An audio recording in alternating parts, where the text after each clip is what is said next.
Your pancreas doesn't quit as you age. But after 40, the load it carries gets heavier, and most people don't find out until the damage is done. The energy crashes. The weight locked around your middle that won't budge, no matter what. The hunger that surges 2 hours after full meal. Your doctor dropping words like prediabetic, borderline. Here's what nobody tells you. Insulin resistance has no alarm system. None.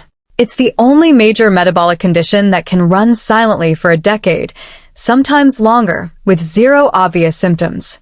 Your cells could be rejecting insulin right now at 60% efficiency. Your body won't warn you. Not directly. Instead, it sends the slow stuff. The 3 p.m. crash coffee can't touch. The sugar cravings that feel almost involuntary. The brain fog you keep blaming on sleep. You blame stress. You blame age. You blame the chair you sit in. Meanwhile, the real damage is happening inside every cell. Somewhere you can't see. Cut sugar. Eat less. Walk more. Maybe try metformin. Good advice. All of it. But it's slow. It targets the behavior, not the biochemistry. And when the biochemistry is broken, willpower alone doesn't fix it. Here's what the research actually shows. There are spices sitting in your kitchen right now, zero cost, zero prescription, backed by published meta-analyses and randomized controlled trials. Not wellness blogs. Not someone's grandmother. Peer-reviewed science. Most of them never make the news. The pharmaceutical industry has no interest in something you already own. The most powerful one on this list is probably in your spice store tonight. And the way almost everyone uses it kills most of its effect before it ever reaches your bloodstream. I'm walking you through all 5. Some I'd recommend without hesitation. One I'd approach carefully. The last one, I'd use it with your very next meal. Quick thing first. This changes how everything else lands. Insulin resistance breaks down in 2 stages. Stage 1, your pancreas makes insulin. Still works. Still happening. Stage 2, your cells are supposed to receive that signal and pull glucose in. That's the part that fails. After 40, stage 2 slows down. The knock happens. The door stays shut. Every spice on this list targets that door. Number 5. Cardamom. On a score, 4 out of 10. I'll be fast here. Because this one doesn't deserve more time than it earns. A systematic review on cardamom supplementation and glycemic indices found something real. Cardamom does measurably decline serum insulin levels. That's not nothing. But the effect size is mild. And the dose that produced results? Consistent capsule supplementation. Not the pinch you crack into your morning tea. Cardamom is a support player, not a lead. If you love the flavor, great. Don't go out of your way for it as a metabolic tool. Score 4. Real. Weak. The next one does considerably more.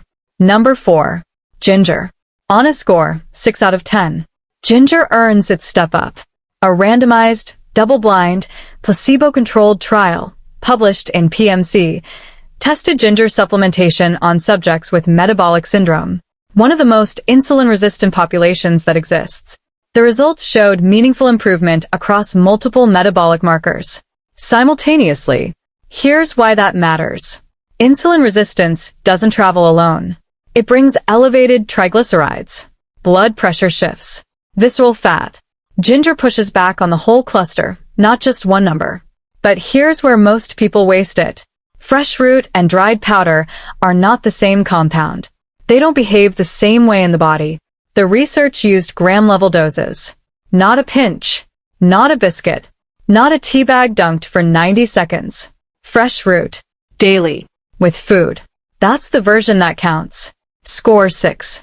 Broader than people expect. But the next one stopped me cold when I first read the data. Number 3. Fenugreek. On a score, 8 out of 10. When I first looked at the fenugreek research, I read it twice. I thought I'd misread the study design. An updated systematic review and meta-analysis looked at fenugreek's effect on fasting glucose and postprandial glucose. That's the spike that hits after every meal. Both improved. Significantly. Across multiple populations. Here's what makes fenugreek different from everything else on this list. It works in 2 places at once. The soluble fiber physically slows glucose absorption in the gut, a speed limit on how fast sugar enters your blood. And further downstream, at the cell level, it improves insulin sensitivity directly.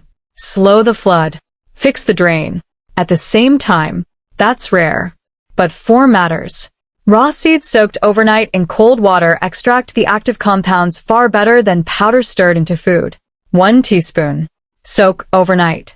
Take it 20 minutes before your first meal. Bitter. Powerful. One warning. Fenugreek produces a real, measurable drop in blood sugar. If you're already on diabetes medication, this conversation needs to happen with your doctor first. Combining them could push your glucose dangerously low. Score. Hate. The research doesn't leave much room for doubt. Number 2. Nigella sativa. Black seed. On a score, 9 out of 10. Most people measure insulin resistance wrong. Fasting blood sugar is a snapshot. What you actually want to know is HOMO-IR, homeostatic model assessment of insulin resistance. It measures how hard your pancreas is working to compensate for cells that have stopped listening. A high HOMO-IR means your pancreas is burning itself out trying to force a signal through a broken door. Lowering blood sugar is easy. Improving HOMO-IR is the actual fix. And almost nothing does it. Research published in Natural Health Research tested Nigella sativa in type 2 diabetic subjects. The result, significant improvement in HOMO-IR. Not just glucose numbers. The resistance itself. The active compound is thymoquinone. It doesn't just mop up glucose downstream. It appears to repair the signaling pathway that stopped responding to insulin in the first place. The form that works. Cold-pressed black seed oil. Half a teaspoon, twice a day with food. Seed powder is less bioavailable. Off-brand oils vary wildly in thymoquinone concentration. Buy from a source with third-party testing. The label matters. One caution. Nigella sativa interacts with certain medications, particularly immunosuppressants. If you're managing any chronic condition with a prescription, verify with your doctor before starting. Score. 9. The only reason it's not number 1 is what the next spice does. And what it costs to do it. Number 1. Cinnamon, prepared correctly. On a score, 10 out of 10. I have to be straight with you here. Because this is where almost everyone throws their money away, without knowing it. If you've been shaking cinnamon on your oatmeal, wasted. Stirring it into your coffee, wasted. Taking the $8 capsules from the pharmacy shelf, mostly wasted. You've been getting maybe 20% of what this spice can actually do. And the reason why is something almost nobody talks about. The active compounds in cinnamon, cinnamaldehyde, specific procyanidin polymers, have one of the most preparation-sensitive absorption profiles of anything ever studied in metabolic nutrition. The wrong type doesn't just underperform. It contains a compound called coumarin. At high doses, coumarin stresses the liver. Most cinnamon jars in your grocery store contain the wrong type. Here's what the peer-reviewed science actually shows. A study published in PMC found that cinnamon extract activates the LKB1 YMPK signaling pathway. That's the same pathway the diabetes drug metformin targets. It enhances glucose uptake in fat cells and muscle cells simultaneously. Not downstream cleanup. The actual molecular switch that tells your cells to open their doors to glucose.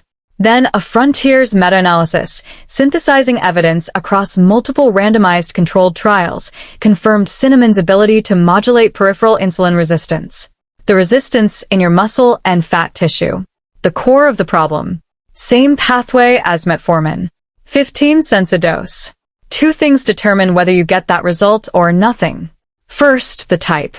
Ceylon cinnamon. True cinnamon. Not cassia, which fills 90% of grocery store jars and most supplement capsules. Ceylon is lower in coumarin, higher in the compounds that activate the EMPK response.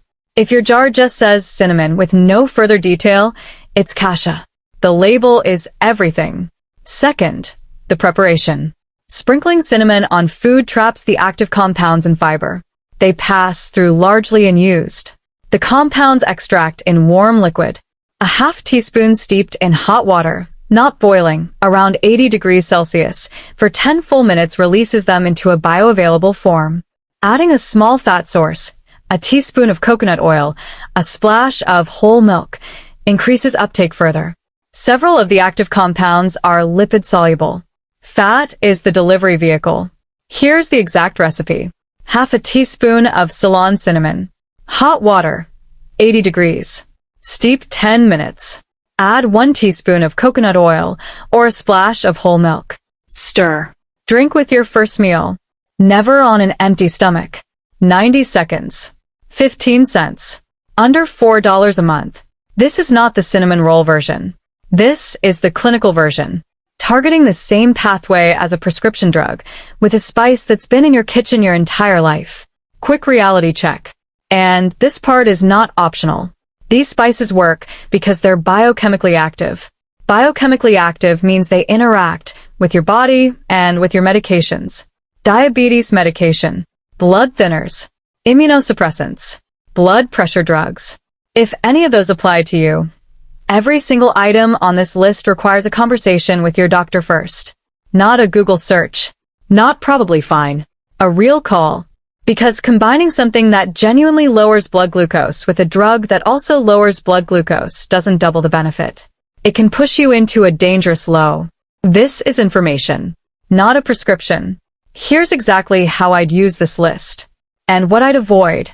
Don't stack all 5 at once. That's how people quit by week 2. Too much.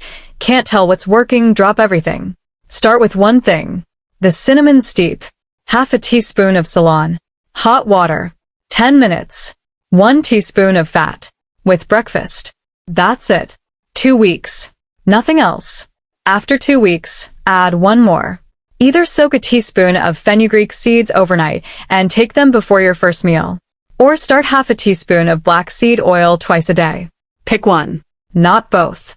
After a month, if the shift is happening, steadier energy, less of the crash, hunger that finally feels manageable, then rotate ginger and cardamom in as supporting players. Here's what a timeline actually looks like.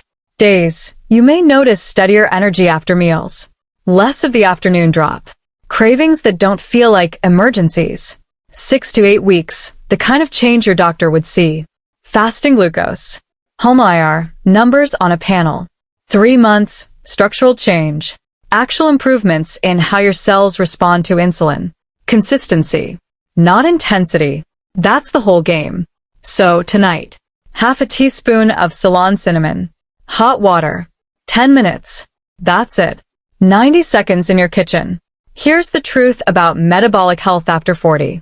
Your cells don't need a pharmaceutical intervention. They need the right signal. Delivered consistently. Long enough to matter. Most people never give them that. You just did. See you in the next one.